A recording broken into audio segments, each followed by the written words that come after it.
All right, good afternoon, everybody. Eddie the Block here of the Relic Extractors. It is Wednesday afternoon, and we're getting ready to start the cleanup video from this past weekend, extended weekend, 4-day dig from Friday through Monday with Travis from the Crick Diggers and Shane from Parlor City Pickers and Diggers up out of Binghamton, New York. We all got together this past weekend and we had a blast. In case you guys haven't had a chance to watch the videos I uploaded, Travis will be putting his up this coming weekend. So, he's getting everything cleaned up and ready for auction as well. So, so keep your belts tightened up for some really good action coming out of their videos when they put them up. So I'm just going to go through my finds here, at least my more notable finds. I did manage to get a really rare blob right there from Middletown, New York. This teapot you can see on Parlor City Pickers and Diggers video when Shane puts that up. You can see me pulling that out. And, some of these were obtained off camera because I didn't have the tablet the first day there, and those guys were like 10, 11 feet down in a hole, and I was 10, 11 feet down in a different hole, and we were yelling back and forth to try and accommodate each other. So let's get into it here really quick. Let's just do what's laying out front here really quick so I can move them out of the way, and then I'll be able to pull some of these other ones here from the back row and put them out front here so that we can get a better look at them. So first is this really nice teapot that I got, and Chef Annie doesn't want it. She collects teapots, but she didn't want this one. So let's see if we can get some light on this here.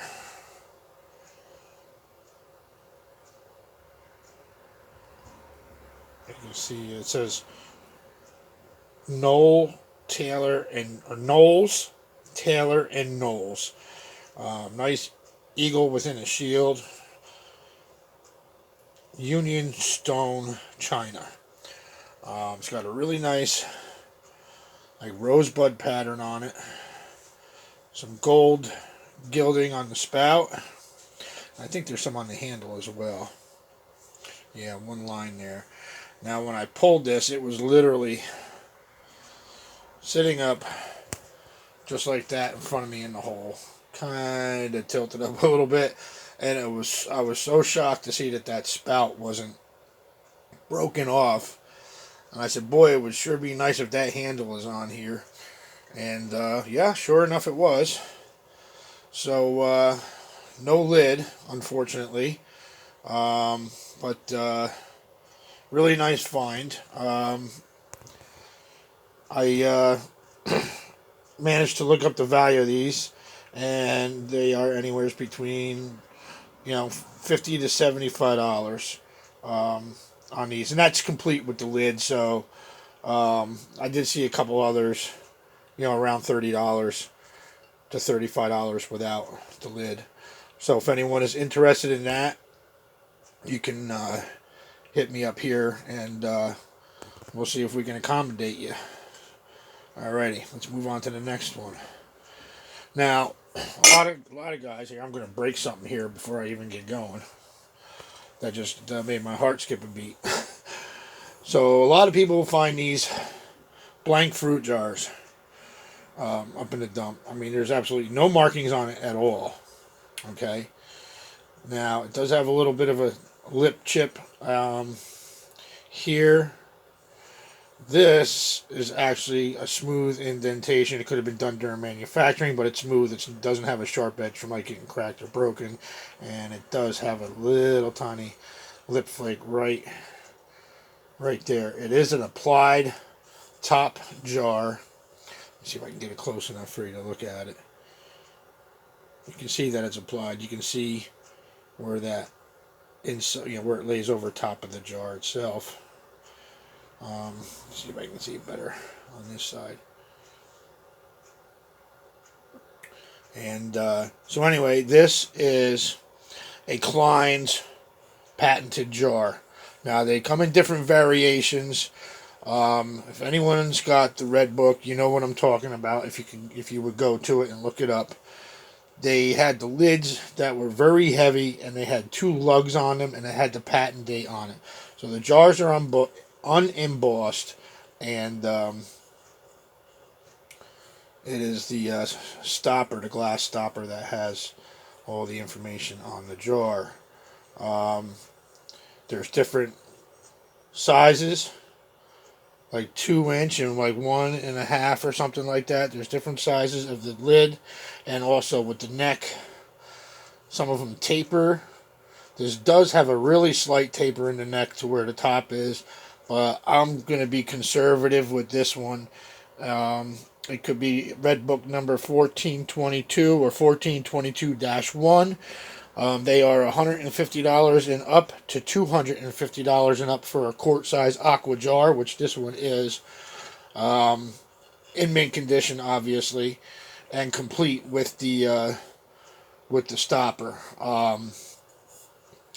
Still, in this condition, probably a $50 jar as is.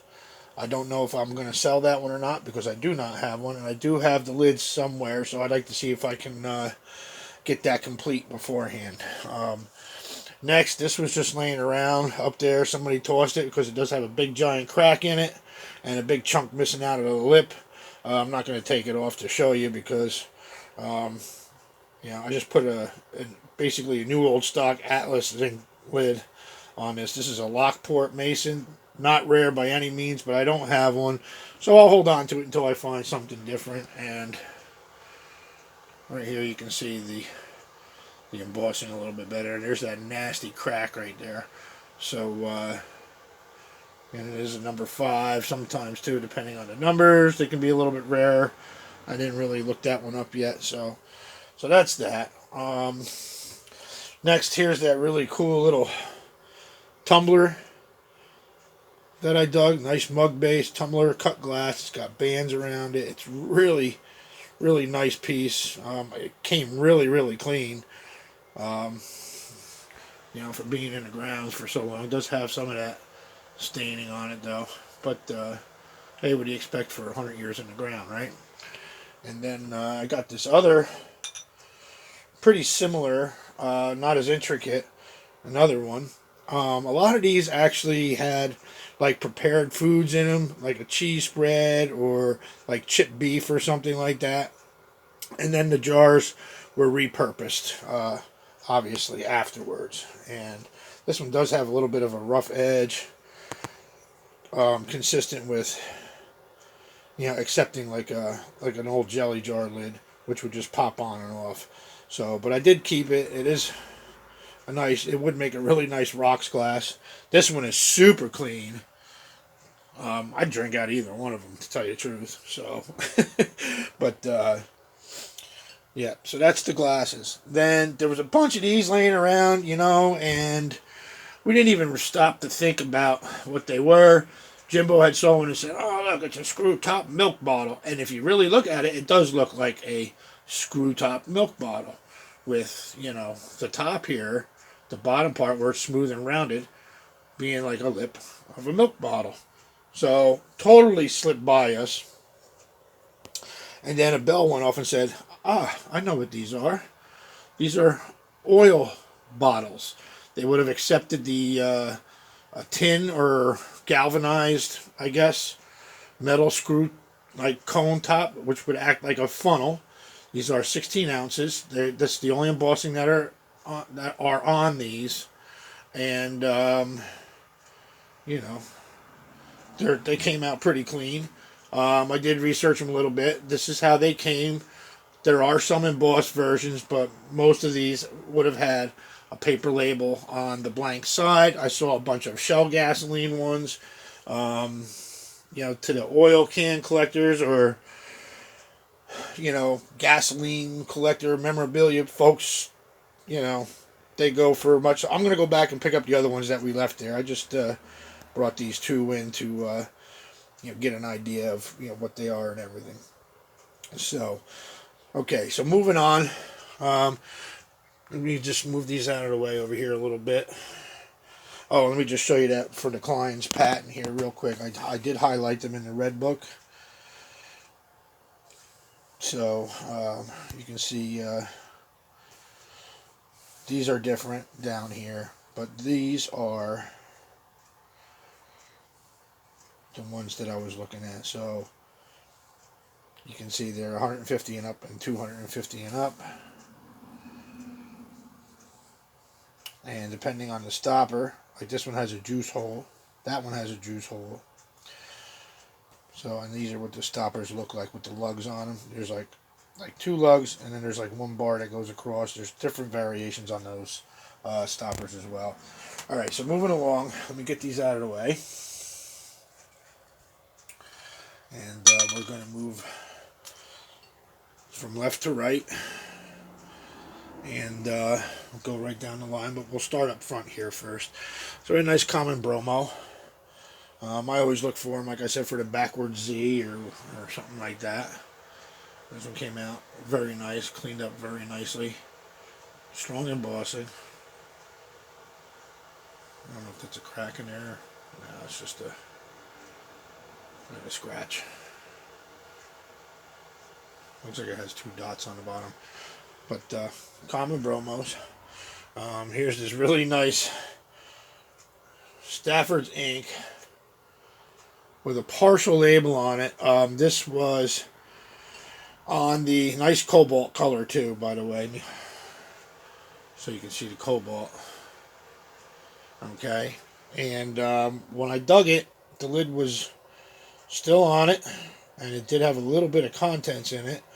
So then I looked at the lid after I cleaned it, and it's actually a Carter's.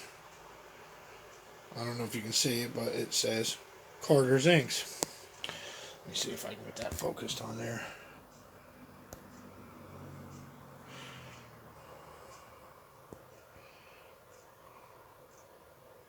There you can see it says, spin it around.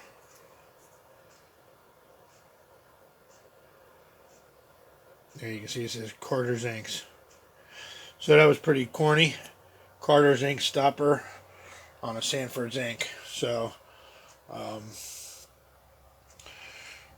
you know, everybody repurposed everything. So, next you got this really cool perfume. I mean, again, the labels for, you know, these bottles being in the ground for 100 years plus. The labels are in outstanding condition. Vera Violetta perfume. It says Essence of Vera Violetta. So I'm assuming it was like a violet flower smell perfume from Roger and Tally, I think it is. Or Galley. Roger and Galley from Paris. And then on the back side, it even has a warning label to keep it out of, you know, extreme light. Let's see if we can get that focused.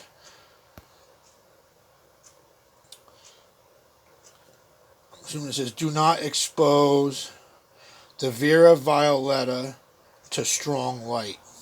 And then a little bit of the neck label as well, but there's nothing that I can read on it. So that part's worn off. But very, very, you know, nice, legible partial label on that. I haven't looked that up yet. So I know there's a lot of people that like to collect the smalls, the perfumes and stuff like that. So we'll see. Then I have this nice Larkin and Company, and I didn't have my glasses with me or anything like that. I didn't even think this was a Larkin. I think Travis or Shane had told me. So it's a Larkin and Company. You still can't get it to show up. There, right there. Larkin and Company from Buffalo. Derma Bomb. So I cleaned up really nice, and it says Derma Bomb on 2 sides. Blown in mold. Older with the square lip. number 13 on the bottom. I might have to hold on to that one since my wife's birthday is January 13th, and she likes the small stuff. And she does have the nice green Larkin perfumes and such. She's already claimed this Capers bottle here, which we're going to get into right now. Nice emerald green Capers bottle. Really good condition. Cleaned up pretty nicely. I'll hold it in the light here. You can see that nice emerald green color.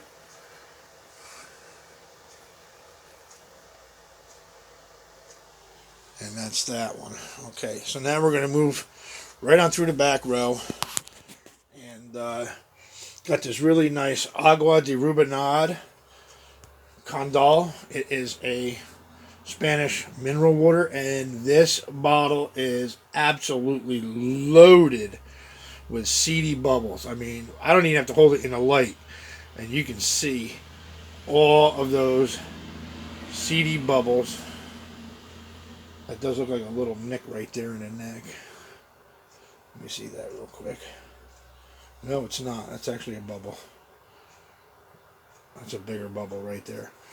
But this thing is absolutely loaded with seedy bubbles.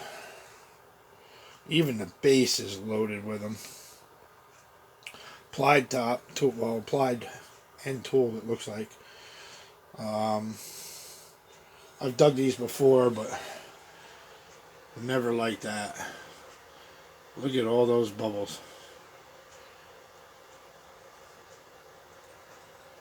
All the way through.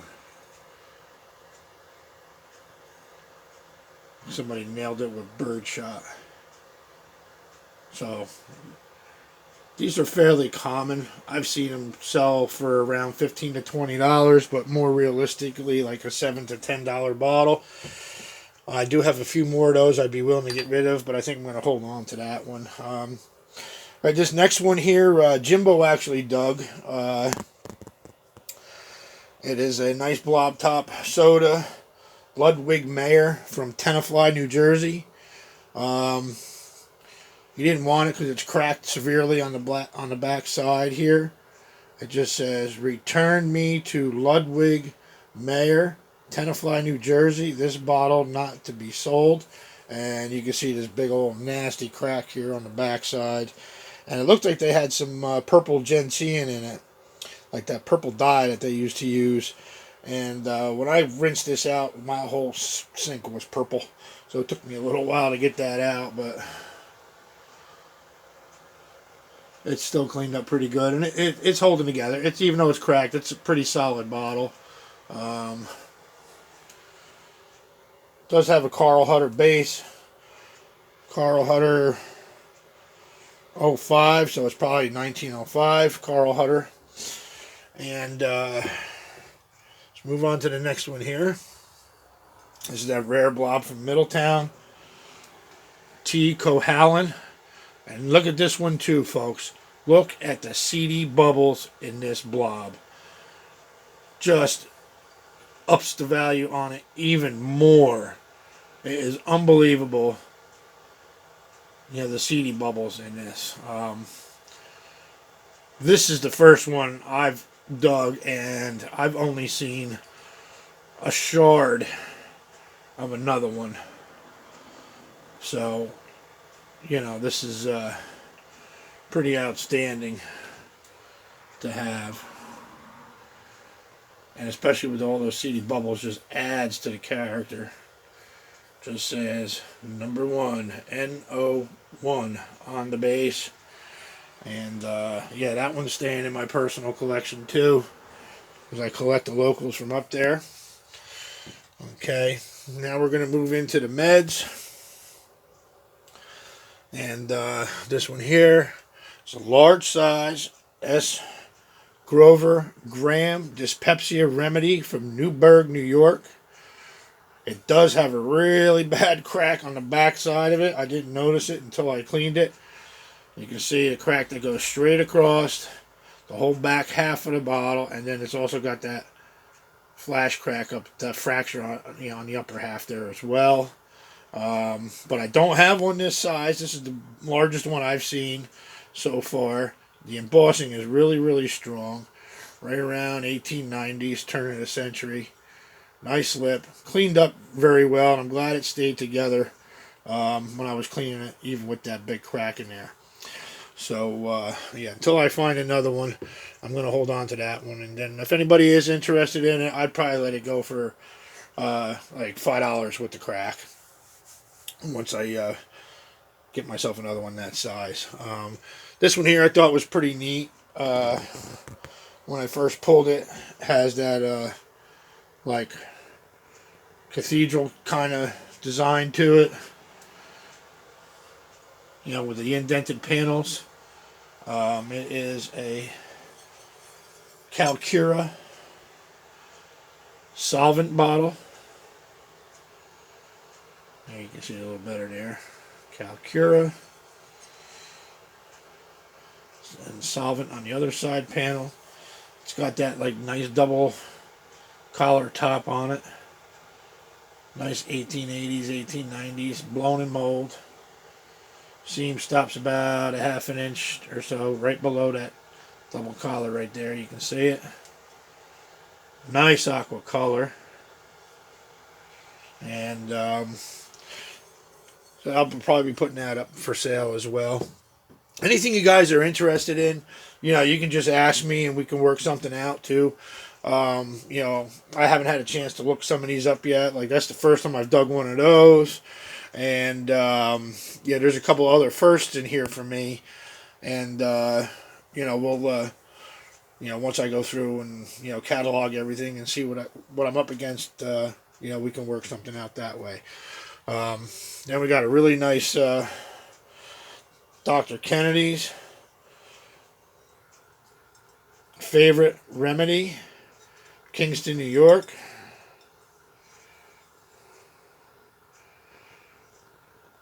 Came pretty clean. It does have a little tiny rust spot right here by my thumb that is, you know, I guess it'll come out with another soaking. I had them soaking in some muriatic acid, but I had to get these cleaned up because Travis is putting them on the Crick Diggers Incorporated cleanup video as well. So yeah, nice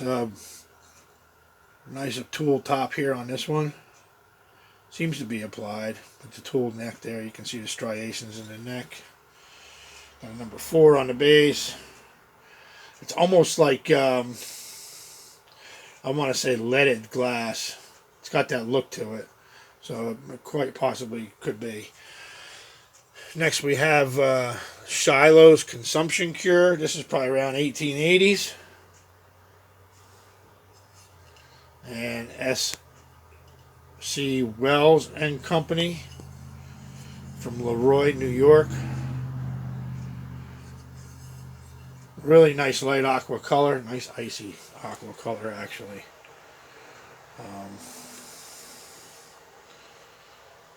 Nice strong embossing. It does have a few nice bubbles in it as well. And then next we have, this one here was new to me too. This is a newbie. Dr. Detchons, Detchons, Relief for Rheumatism. Nice tool top, blown in mold, around 1890. No damage. Has a little bit of staining in it that I couldn't get out. But yeah, very nice, desirable medicine bottle. And there you can see the nice strong embossing there. So we'll move on to the next one. Now I did a little bit of walking around in between my digging just to, you know, to kind of stretch off, you know, my kinks and cramps. And, you know, a lot of people know my knees aren't the greatest, so I got to get up and move around a little bit.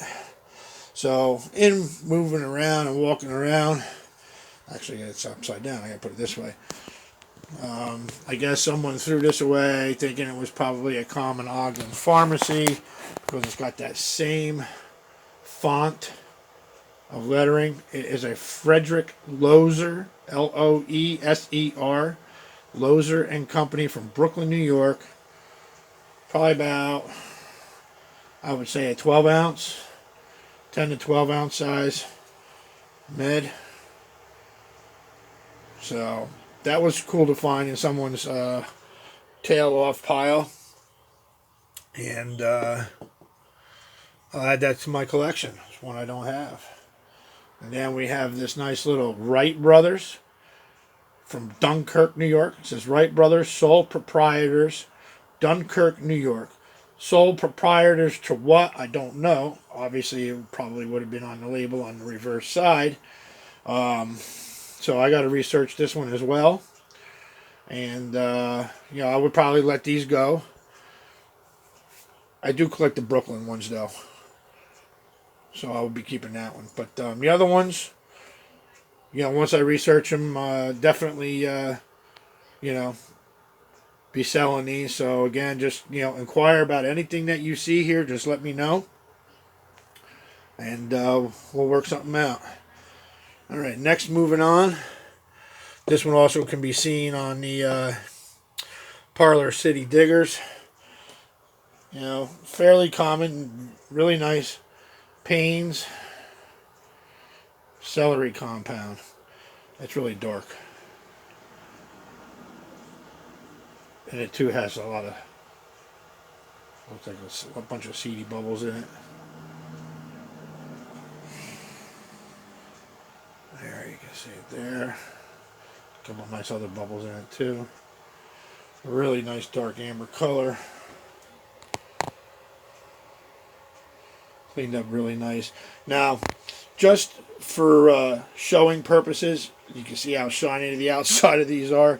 I got a little secret, and I did that just for viewing, but you can do it to shine up your bottles a little bit. If you have them out and they collect dust or whatever, and you got to wipe them off anyway, you can take a paper towel with a little tiny bit of baby oil on it, and you can wipe the bottle down, and it makes it look brand new for most of them. Some bottles have got a very heavy amount of haze on the inside. You can do the same thing on the inside of the bottle. You can just drizzle a little bit of baby oil in there and swirl it around until it covers the whole inside of the bottle, and then drain it out. Leave it upside down for a few minutes so it drains out, and then you can drain that right onto a paper towel so you don't waste it, and then wipe the outside of the bottle down. Makes them really shiny without tumbling them. I mean, that's just like a quick fix for tumbling if you want to display them so that they are legible, because a lot of times you can find the bottles that have really nice embossing, but they're so heavily stained you really can't read them. So this is a good option, just, like I said, for display purposes. It's not meant to fool anyone into the condition of a bottle, because that Payne's actually does have a lip chip. And actually, flash cracks will show up pretty prominently once you do this. But again, I did it to just to show you guys, the detail in the bottle, so the embossing stands out better. And sometimes that doesn't even work. Next, we have a really nice Peptoids. This is the Arlington Chemical Company from Yonkers, New York. I have dug very small ones of these. There you can see it. There's some bubbles in there. Really nice machine made, listen to me, tooled applied top. And I thought that was a bitters at first, because of the size of the base and the shape, obviously. And just for reference too of what I just said with the baby oil, if you go back into one of my earlier videos, you will see this very same cobalt chemical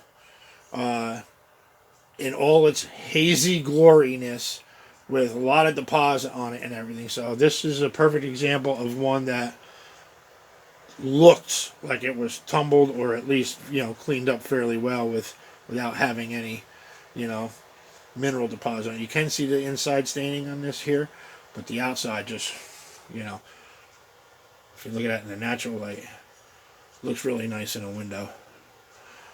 So yeah, that was my my reference. Sorry for the head spinning there too as well. So, all right, moving on here, we have a nice A.L. Murdoch liquid food from Boston, USA, and London. And then it says 12.5% soluble albumin, which is like the albuminized food, like the albuminized food jars that I dig occasionally. So it's, you know, some type of powdered product, I guess, but this is in a liquid form. I do believe the albuminized food jars that you find, I think they were a powder. I'm not positive though. Really nice square lip on it. This has been wiped down as well because it does have a substantial amount of haze. But it also gives you an idea, when you do that, of what your bottle would look like if you really wanted to pay to have it tumbled, or if you have your own tumbler, you get an idea of what it would look like before you go ahead and, you know, waste your copper pellets and your polishing agents and everything, or put out a lot of money for a bottle that, you know, may not be to your liking. Next, we have this really nice turn mold double collar top, plied top, bulge neck whiskey bottle, whiskey cylinder, and it's really hard to see all those turn lines in here. Again, I got into the seedy pocket, seedy bubbles. When I cleaned this up, I was like, oh my god. So, I mean, there is a little bit of water left in this one here. You can see that, but there's a lot of twists and turns in the neck. The striations are just outrageous in this. Those are not cracks or scratches. That is actually the glass from being turned in the mold. And let's see if it looks... You can see this nice twists in the glass. Unreal in this one. I normally don't even really keep these anymore, but this one you can actually feel it. You run your hand down it, you can feel the turn lines in it. So really nice amber color. Nice beautiful top on it. Okay, and then last but not least, now these are just notables. I do have some more that I got to clean up. Travis gave me the 2 AC Ogden milk variants that he dug, because I collect the local stuff, and those were actually 2 variants that I don't have. So he was gracious enough to, you know, to give me a couple of his finds, and I had given him a couple bottles too to take home with him, and I gave him a case of like vintage labeled medicines. I had like a whole case. I needed to get rid of it, so I said, here, take it home with you, see what you can do with it. All right, so last but not least, it's another turn mold. This is a little bit earlier. This is early 1870s. Black glass, bulge neck, double collar, whiskey cylinder. Really nice olive color. And we have some beautiful bubbles in here. Again, you know, no seedy bubbles in this one, but look at that. Beautiful bubbles in there. You can see the inside staining in there. This was the very last bottle that I dug when me and Travis were out on day 4. It was just the 2 of us there. We had to dump all to ourselves. It was nice and quiet. And, yeah, we had a real good time. Unfortunately, the 2 jugs that I kept were broken ones. I will be repairing them. And you can go in and see an earlier video that I made on repairing handles on the jugs. So I do have to put the 1 jug back together. It is in 2 pieces. It's split right down the center of the top and one side. And then I need to, you know, form a handle for it. Drill it out, put the wire in, and then form a handle around it. So that's everything we got today. And again, hit that like button and subscribe. Share, leave a comment, and inquire about anything that I have here, if you're interested in buying it, except for the couple that I mentioned, I'm probably going to hold on to. Hit me up here, or you can hit me up on Messenger at Eddie DeBlock, and